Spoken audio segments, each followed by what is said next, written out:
When we gaze into the depths of space, it seems like we're looking at everything there is. Galaxies cover the sky, nebulas shine, telescopes peer billions of years back in time. The universe looks huge, old, and whole, but it's not. Even with everything we've seen, humanity has observed just a tiny piece of what's really out there.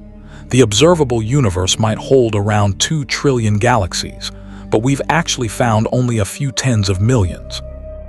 Over 99% are still unseen, not hiding, just out of reach. This isn't because our technology failed. It's because of how physics works. Light dims, space grows. Far away galaxies turn faint and redshifted. Dust gets in the way. Time itself limits how far information can go. Even our strongest telescopes can only catch small glimpses of something truly massive.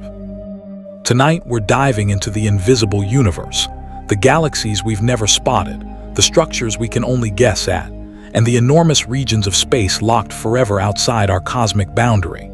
Before we continue, if you like learning about how big the cosmos is and what we can actually know, a like or subscribe really helps the channel grow. Now, let's start with something simple and true.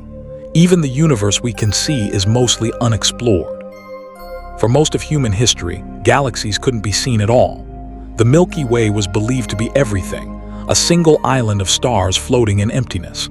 That idea fell apart in the 20th century when astronomers figured out that those faint blurs in the sky were actually distant galaxies, each one filled with billions or trillions of stars. As telescopes got better, the number of known galaxies shot up. Hundreds turned into thousands. Thousands turned into millions. Deep surveys showed fields crowded with galaxies everywhere you looked, going back billions of years. The universe turned out to be unbelievably packed. And still, even today, what we've seen is almost nothing. Current estimates say there are roughly 2 trillion galaxies inside the observable universe. That number doesn't come from seeing them all. It comes from guessing. Taking tiny, carefully studied patches of sky and scaling them up to the whole cosmic volume. When astronomers compare that estimate to how many galaxies we've actually listed, the difference is shocking. We've identified maybe 50 million galaxies. That sounds like a lot until you see it next to the cosmic total. It means over 99.99% of galaxies haven't been observed. They're not imaginary.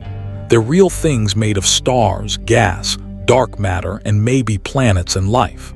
We just haven't looked at them yet. This gap isn't from being lazy or not trying hard enough. It's a direct result of size. The sky is enormous. The universe is deep. And every observation we make runs into limits, time, sensitivity, and physics. Even the best telescopes can only spot the brightest galaxies when they're extremely far.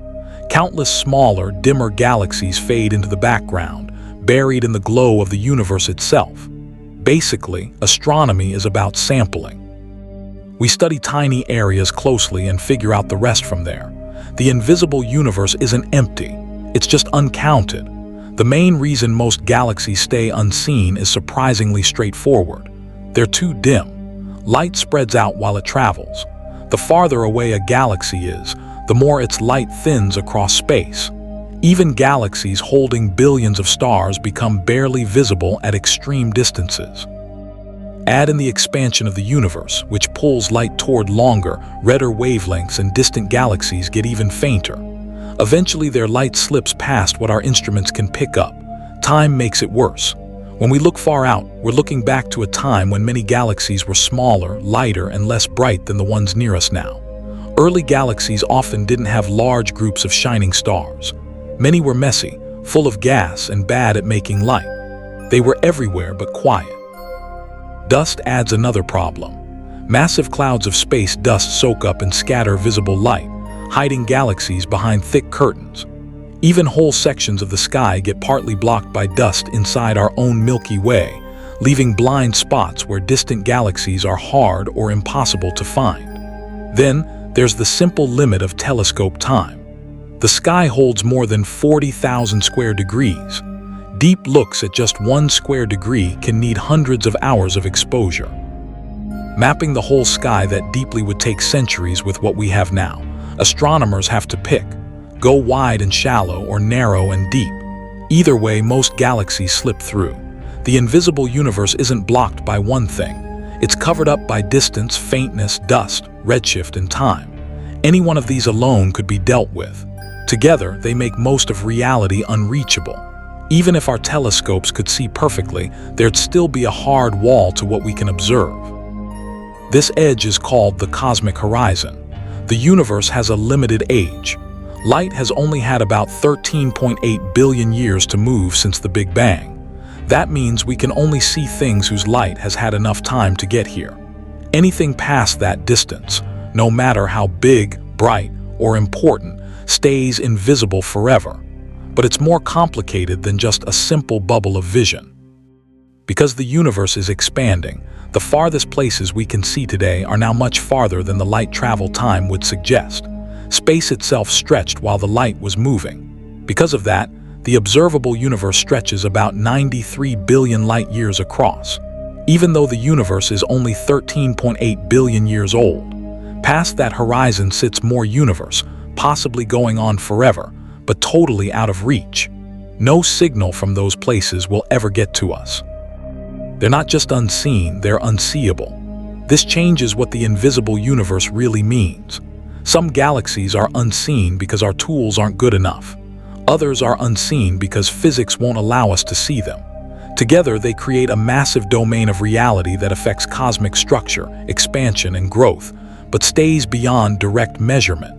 When we talk about knowing the universe, we're always talking about a piece, a bubble carved out by time, light, and expansion. And inside that bubble, even what's visible is only partly explored. The universe we know isn't the universe that's there. It's the universe that made it to us. When astronomers first charted the large-scale shape of the universe, they found that galaxies aren't thrown randomly through space.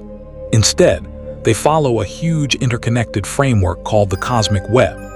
Galaxies line up along threads that stretch hundreds of millions of light years, meeting at thick knots where galaxy clusters gather. Between these threads sit enormous voids, areas almost totally empty of visible stuff. What's interesting is that the visible galaxies are just the glowing surface of this shape. The real backbone of the cosmic web is made from dark matter, an invisible substance that weighs more than normal matter by over 5 to 1. Galaxies appear where dark matter gathers, falling into its gravity wells like water flowing downhill.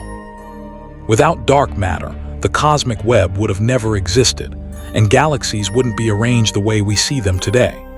This means even the galaxies we can see are outlining something much bigger and more complex that stays invisible. And beyond those visible clues sit countless more galaxies, too faint or too far to notice, stuck within the same dark matter framework. The universe's shape is built not just by what we look at, but by a huge amount of matter and organization we can't see directly. The invisible universe isn't blank space. It's a tightly structured place where gravity works constantly, shaping how matter spreads on the biggest scales imaginable. Every thread, void, and cluster gets influenced by unseen mass, guiding how galaxies form and change over billions of years. In this way, the universe we see is just a highlight reel. The full layout exists mostly in the dark. If dark matter builds the universe's shape, dark energy controls where it's headed. Dark energy is the strange force pushing the sped-up expansion of space. It doesn't clump like matter. It doesn't build structures. Instead, it works evenly across space, pushing galaxies away from each other at a faster and faster rate. And over time, this expansion has serious effects on what stays observable. As the universe expands quicker, distant galaxies pull back more rapidly. Eventually, their light stretches to wavelengths so long and weak that it can't be detected. Over cosmic timescales, whole regions of the universe slide past our ability to observe them, not because they vanish, but because space itself drags them away faster than light can cross the gap. This means the observable universe isn't fixed. It's shrinking in terms of information we can access. Galaxies we see today will someday fade from sight, crossing the cosmic horizon and becoming permanently hidden. The invisible universe isn't only huge, it's getting bigger. In the distant future, observers in galaxies like ours might see only their local group, alone in an otherwise blank sky. The proof of a vast cosmos filled with trillions of galaxies will be gone, erased not by destruction but by expansion. The universe will still be out there beyond that horizon, rich and structured but unreachable. Dark energy makes sure that invisibility isn't just a weakness in our technology. It's a basic part of cosmic change. Many unseen galaxies aren't hidden just by distance. Some are naturally dim. These galaxies formed with little mass, few stars, and weak gravity. They might never spark bursts of star formation that make galaxies luminous. Instead, they keep going quietly, ruled by dark matter, barely glowing against the cosmic backdrop. These faint galaxies are thought to be extremely common. Actually, they might make up most galaxies in the universe, but because they give off so little light, they're almost impossible to spot beyond our local area. Even nearby, many were only found recently, shown by subtle gravity effects rather than direct sight. Despite being faint, these galaxies matter. They affect how bigger galaxies form and grow. They combine, feed, and interact over cosmic time, shaping how galaxy structures develop. They might have planets, they might have life, and yet from where we stand, they're mostly invisible. This brings up a humbling thought. When we ask how common galaxies are, how common planets are, or how common life might be, we're building those questions from a sample that leaves out most of reality. The invisible universe might hold far more places than the visible one. A huge population of quiet galaxies drifting through space, uncounted and unexplored. Our view of the universe is built from what shines, but most of the universe doesn't. The history of the universe is written not just by the galaxies we see, but by the far larger group we don't. Star formation rates, galaxy collisions, and the growth of cosmic structure all get shaped by countless faint and distant systems that never show up in our telescopes. When astronomers piece together cosmic history, they use visible galaxies as clues, but those clues represent only a slice of the full population. In the early universe, this problem gets especially bad. Young galaxies were small, chaotic, and poor at making light. Many existed briefly before combining into bigger systems. Others stayed isolated, forming only a handful of stars over billions of years. These galaxies added mass, metals, and structure to the universe, but left little observational trace. Because of this, our recreation of cosmic history is incomplete. When we chart how quickly stars formed over time, we're measuring the brightest contributors, not the majority. When we model galaxy growth, we're tracking the survivors, not the countless systems that got absorbed or faded into darkness. The invisible universe isn't a side note. It's the background against which everything else happened. This means the universe's past might have been busier, richer, and more complicated than it looks. The visible galaxies we study are the peaks of a much larger landscape, shaped by interactions with unseen neighbors and guided by dark matter structures reaching far beyond what we can find.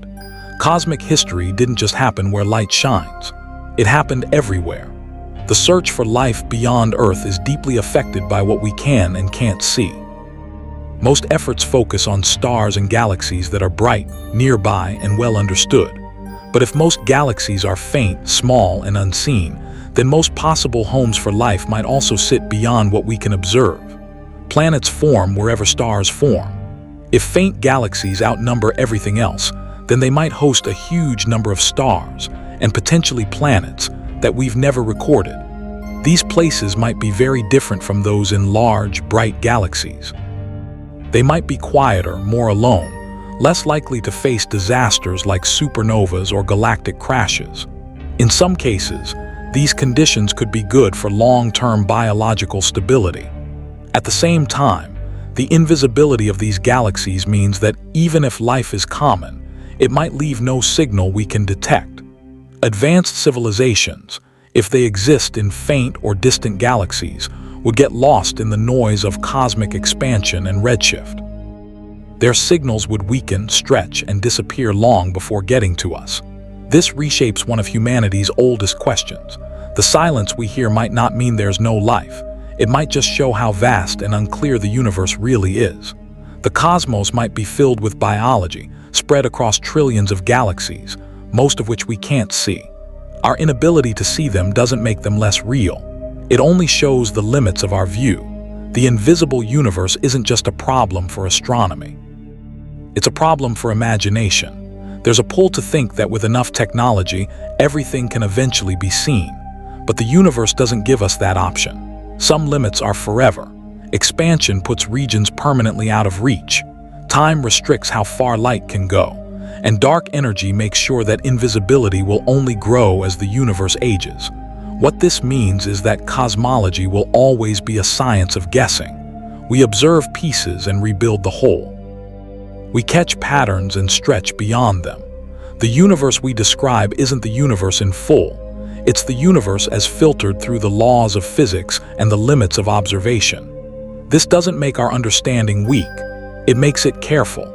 Astronomers account for unseen galaxies using statistics, modeling how they spread and influence things even when they can't be detected one by one.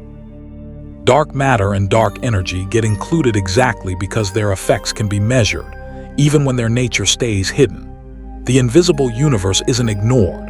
It's woven into our best models as a necessary piece. And yet there's something deeply humbling in realizing how much stays unseen. Most galaxies, most matter, most of cosmic history, most potential life, all of it exists beyond what our eyes can reach, shaping the universe in silence. The night sky feels vast because it's filled with light, but the real vastness sits in the darkness between those lights, the overwhelming majority of reality that doesn't announce itself, yet defines everything we see. Modern cosmology is often called a triumph of observation, but really it's just as much a triumph of guessing. Astronomers don't simply list what they see. They build models that account for what can't be seen. The invisible universe, unseen galaxies, dark matter, dark energy, and regions past the cosmic horizon, isn't an add-on. It's a core part of how we understand reality. When scientists estimate the total number of galaxies, they do it by studying small, deeply watched regions of the sky and guessing outward. When they rebuild cosmic history, they adjust for galaxies that are too faint or too far to detect. When they simulate how structure grows, they depend on dark matter to shape a universe that matches the little we can observe. Every time, the unseen gets built into the math. This method works surprisingly well. Models that include vast groups of invisible galaxies successfully recreate the large-scale structure of the universe. They explain why galaxies cluster how they do, why voids form, and why matter arranges itself into filaments and nodes. The invisible universe, though unseen, leaves marks everywhere in motion, in structure, in gravity itself. But these successes come with a catch. Because we can never observe most of the universe directly, cosmology will always involve assumptions. Assumptions about evenness, about what's typical, about how representative our observable patch really is. As our understanding gets deeper, those assumptions get tested, and sometimes found wrong. The invisible universe isn't just missing information. It's an active reminder that knowledge of the cosmos is always partial, always uncertain, and always shaped by perspective. New observatories promise to push the edges of what we can detect. More sensitive tools will show fainter galaxies, map dark matter more precisely, and explore earlier times of cosmic history. Each technological jump pulls back another layer of invisibility, adding detail to our picture of the universe. But even as our reach extends, the basic limits stay. No telescope will ever see past the cosmic horizon. No survey will ever list every galaxy. No instrument will ever capture all of reality. Expansion makes sure some regions are permanently off limits. Dark energy guarantees the observable universe will become more and more isolated over time. The invisible universe will always outweigh the visible one. What changes then isn't completeness, it's clarity. With better data, astronomers can sharpen their guesses, tighten limits, and lower uncertainty.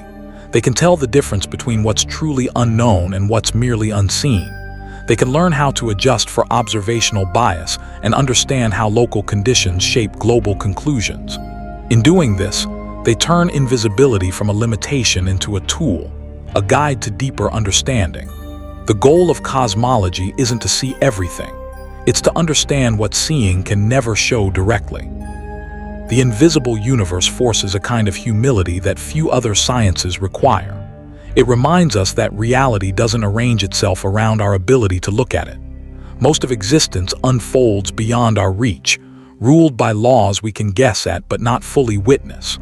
When we look at the night sky, we're not seeing the universe as it is. We're seeing the part of it that managed to send light across time and expanding space to reach us. Everything else, most galaxies, most matter, most potential life, stays hidden. Not because it's rare, but because the universe is vast beyond understanding. And yet this limitation doesn't make the wonder less. It makes it deeper. Knowing that more than 99% of galaxies are unseen doesn't make the cosmos feel smaller. It makes it feel alive with possibility. It suggests that every bright galaxy we see is just the visible tip of an unimaginably large structure, shaped by forces working far beyond our observational bubble. The invisible universe teaches us that understanding doesn't need total access. It needs careful thinking, humility, and a willingness to accept that some truths will always stay inferred rather than observed. In that sense, cosmology isn't just the study of space and time. It's the study of how knowledge itself works at the edge of human ability. We stand on a small island of light surrounded by an ocean of darkness that's not empty, not quiet, and not unknowable, only unseen. And from that island, we keep measuring, guessing, and imagining, slowly building a universe far larger than anything we'll ever see with our eyes alone. That's the invisible universe, and it is by far the greatest part of reality.